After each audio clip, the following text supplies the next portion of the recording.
Hello, everyone. How's it going? So, once again, welcome to Accelerate Your Life podcast, episode number 12. So, we're on the Sunday, 1st of March. So, nothing better than kicking off the month with a nice podcast on a Sunday, 1st of March. So, let's start with this today. So, now, what I wanted to talk about today is a bit about the censorship and cryptocurrency.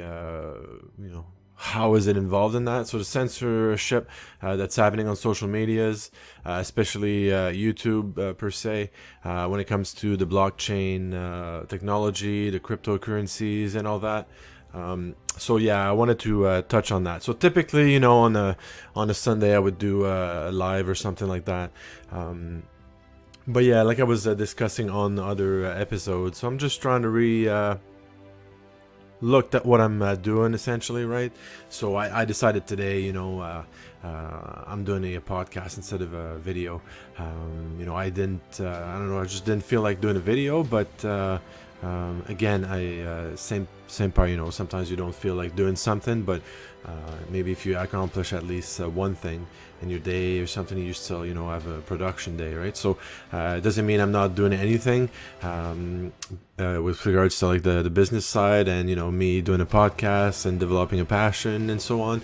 But I just wanted to do a quick podcast instead of doing a video today. It's just a different mood, but yet again, I'm doing something today, so I'm proud of me doing that. Because sometimes you don't feel like wanting to do YouTube or wanting to do specific things in your business, right? So you're not alone, right? So there could be you're in network marketing and then you don't feel like reaching out to anyone. You could be in affiliate marketing, same thing. You don't want to work on certain things.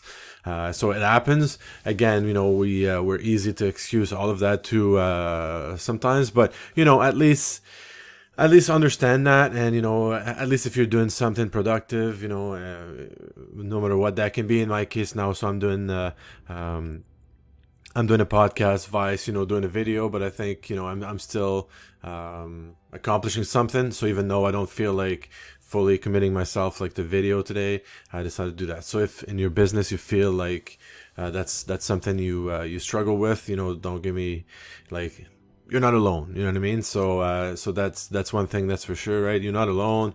It happens, but then again, we can't let it go too much either. So, but just do accomplish a couple things. Then, if you don't feel like doing it, so I think it's my message for the day. Sometimes you don't feel like doing what you need to do, but just maybe do 1/3 of it. Just accomplish a little something, so at least you don't have like a no day or especially a no week or something, because you might feel like completely off for an entire week, which can happen, right? But just kind of develop a mindset to be able to fight that a little bit, fight the frustrations and so on. So yeah, I was just going off a little bit for 3 and a bit minutes. So what I wanted to talk about today, so about the censorship that's happening on YouTube with some of the cryptocurrency influencers per se, if you can call it that way. Just to name a few, I think Crypto Boy got slashed recently, Chico Crypto, and also Crypto Tone over in the Tron community. So yeah, it's something that's happening. I don't know for what reasons. I don't know what actually generates that. Like, I don't know if like the big machine Google is afraid of the cryptocurrency that much to actually start censoring people. Because in some cases, what happened is like, so if we take the example of a Crypto Tone per se, so he actually talks about especially the Tron ecosystem. He talks a lot about crypto.com, which is an actual exchange where you can buy actual like cryptocurrency on. You can actually earn rewards on that platform as well by staking, which means keeping your cryptocurrency on the application for a while for different terms, and then get interest off that. Same idea as like a bank. that you get return on an investment for investing into a GIC, a savings accounts, and so on.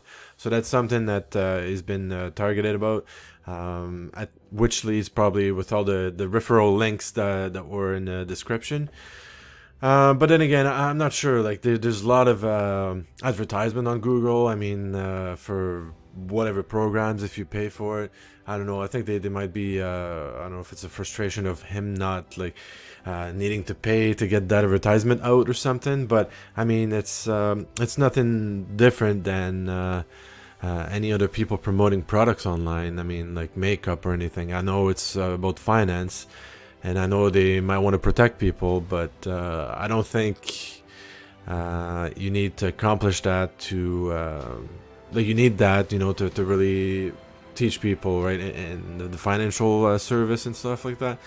I mean, if your agenda is just investing money with in like 2% savings account, then obviously that's why people are poor. That's why people are not investing more, because they don't like it and they know they don't see a return on it, so it's not worth it. And then the people just keep spending and stuff, right? So when you actually get nice programs like that he's promoting in the actual cryptocurrency sphere with bigger returns, and yes, it could be a bit risky, but then again, when it comes to that, you don't need to put all your money into that, right? So and then just for the record, anything about I'm saying about that, it's not financial advice, so make sure you do your due diligence before investing in anything.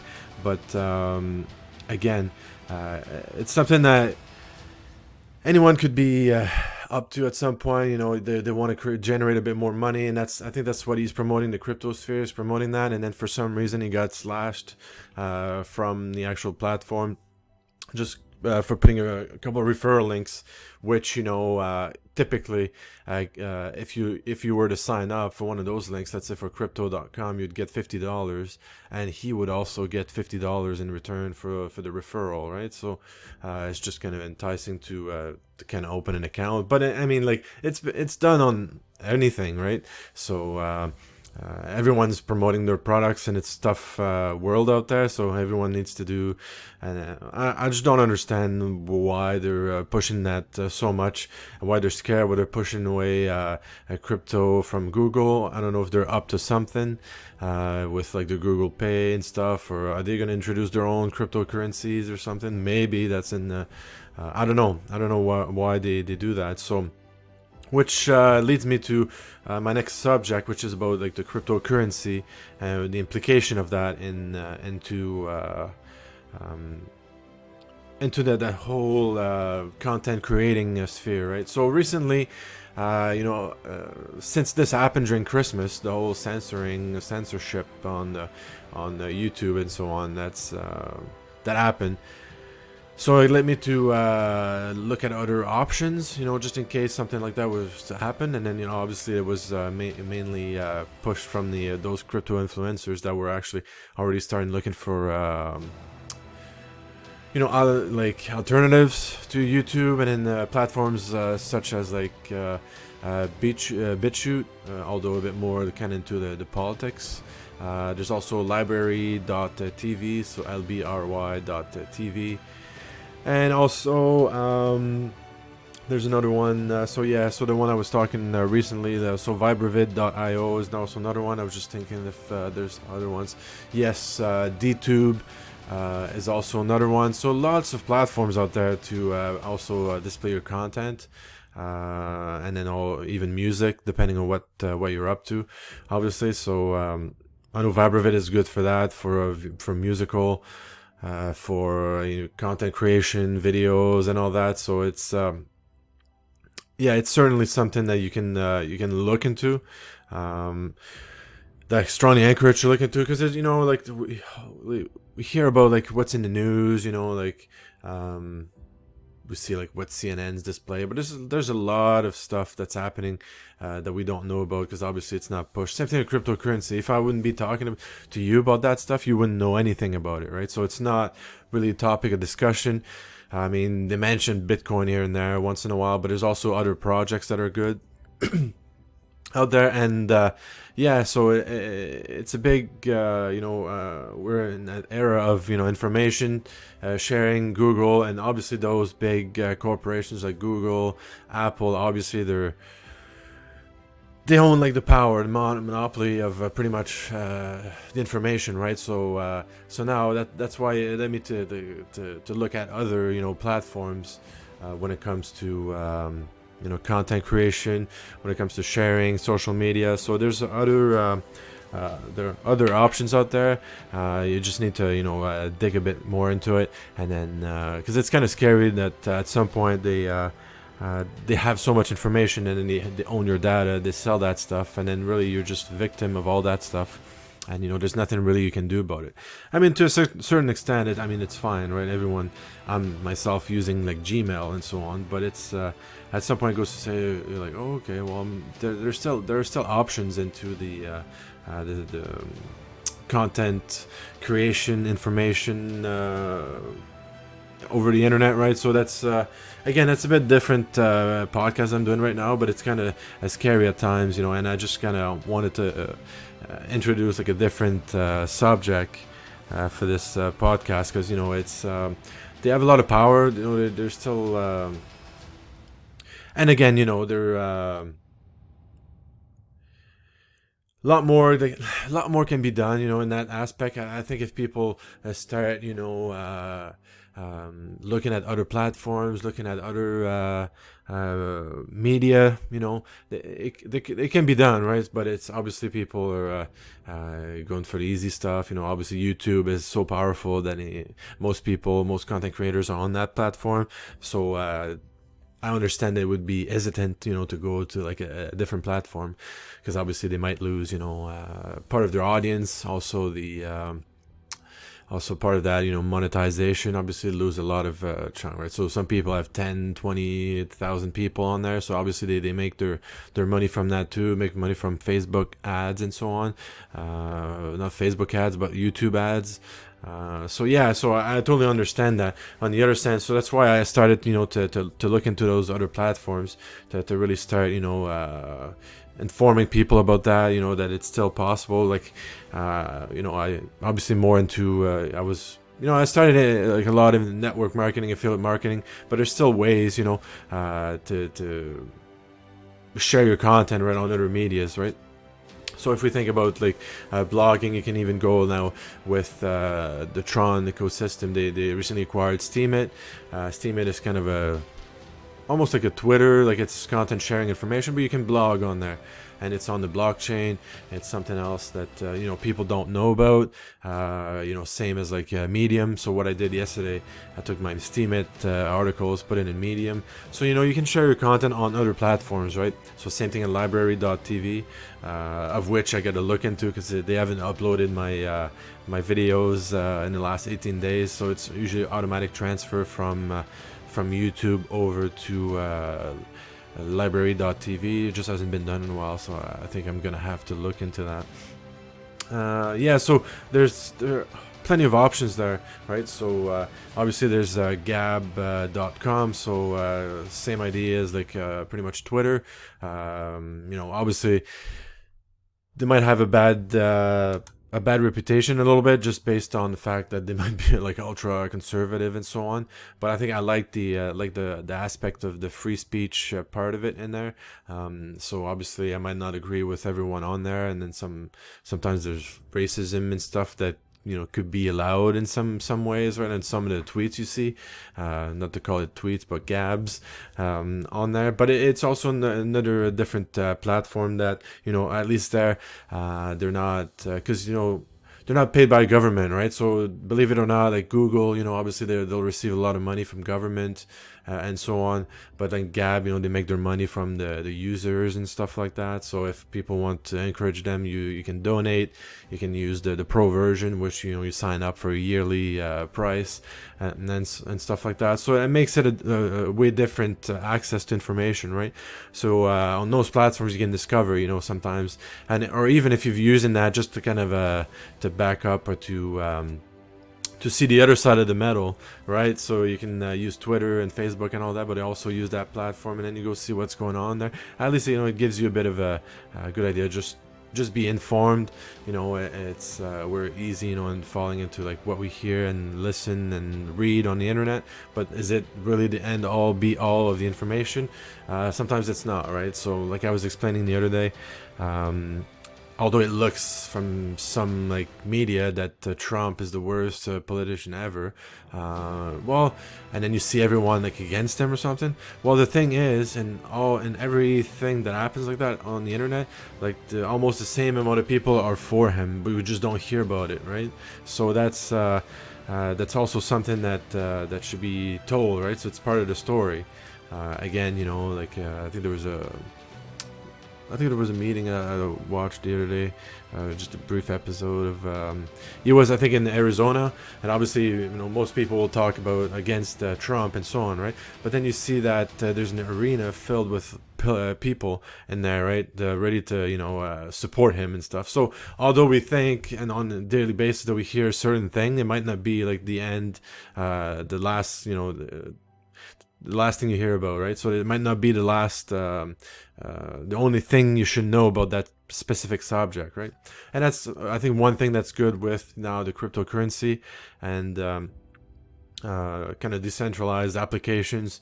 If I just talk about Tron per se, like DLive, Steemit, like I mentioned earlier, platforms like Gab.com, that's now getting money from the government. It's based on free speech, and again, like I said, there might have still be like some. Like I said, they might have like a bad reputation for previous content that they had on there, but I mean, like there's still ways to stay informed, and you don't need to believe everything you see on mainstream, right? So go out there, do your research. It's same thing for financial, right? Like I was talking about the YouTube thing, censoring your channel. Well, because people they'll be investing in Bitcoin and risking the money. So that's funny now that the actual government is actually concerned about your money, right? So it's kind of, oh yeah, we want to make sure you're safe. Oh yeah, like when you send that bill, 2 months down the road, yeah, we made a mistake on your income tax assessment. Now we want $2,000 right away. It's like, oh yeah, so they're super concerned about your financial state and so on, right? So, so I think that was pretty much what I wanted to cover today. It was kind of probably a podcast episode, a bit all over the place, but the main thing was to cover censorship on YouTube. What can the blockchain technology actually achieve, being more in centralized aspect of it, so you can get different information, different perspective, because it's not in life it's not about one story, but there's a lot more stories than that. So it's just kind of an eye opener for some of you that even in the online business, network marketing, right? So same thing, right? People think that it's a pyramid and all that stuff, right? But also, like, on the opposite side, like, a lot of people are getting money with it. A lot of people are living their lives with that. They're motivated. They learn a lot. You know what I mean? So there's always another side to the medal, and I think that's the message I wanted to pass today on this podcast. And I think I'll upload this one to YouTube as well, just for passing the message and see how that goes. But yeah, so it's really like, go out there, do your own research. Don't settle for just what you see online. Is there another side in the medal for that specific story, right? Because there's always is, right? So think about that. You're posting on YouTube, there's alternatives to that too. If you're on Twitter, you don't like it, there are alternatives to that too, right? So always kind of explore, expand your knowledge. I think that's really what I wanted to pass as a message today. So thanks for listening on this podcast episode number 12, and then hopefully you got some value out of this. I'd like your comments, so make sure you reach out to me. Look at all the links below. Reach out on Facebook, Twitter, doesn't matter. I don't know if I have my email in there, but you can find it somewhere, I'm sure, through like various videos that I've made and podcast episodes. So yeah, so that was just it for today. So hopefully you have a great week. I'll try to be back on again for another episode this week. I'll probably I'm still like going over what my schedule will be with videos and podcasts, but we'll come up with a decision soon. And yeah, so on this, have a good week, and then hopefully we talk to you soon. Bye bye.